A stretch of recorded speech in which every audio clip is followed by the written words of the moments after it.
Well, it is the oldest still standing church in Victoria. The Church of Our Lord is the result of a dispute among Anglicans. It split from the Anglican Church of Canada and is now part of the Anglican Network in Canada. Bruce Kirkpatrick now with This Week in History.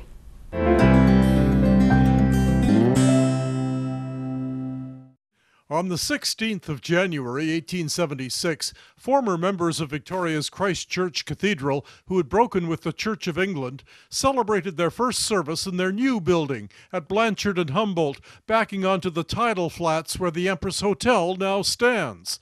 The Church of Our Lord represented the final act in a dispute between Edward Cridge, former dean and rector of Christ Church Cathedral, and George Hills, Bishop of the Anglican Diocese in British Columbia. Hills believed in the high church model of more ritual and more formal ceremonies and more hierarchical structure, whereas Cridge was what is known as low church or more evangelical.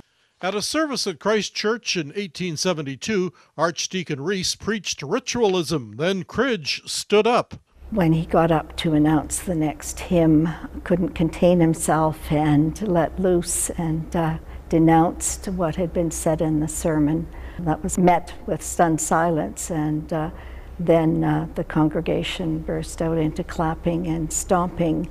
Edward Cridge was brought before an ecclesiastical court, accused of 18 offenses, then before Supreme Court Judge Begbie, who ruled in favor of Anglican Bishop Hills. So Cridge met with his supporters, which was about 75% of the congregation of Christ Church. Shortly after Begbie's decision, they decided to form their own congregation.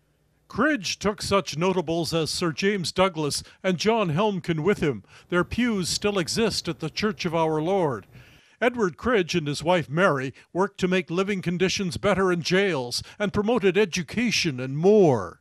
The Cridge Centre for the Family was originally an orphan's home. They started hospital services, which led to the Royal Jubilee Hospital. Sir James Douglas donated the land for the church, and the pulpit boasts panels carved by his daughter Martha.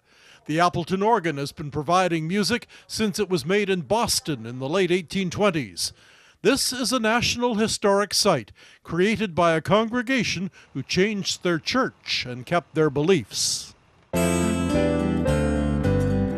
This Week in History, brought to you by the Royal BC Museum, bringing British Columbia's stories together.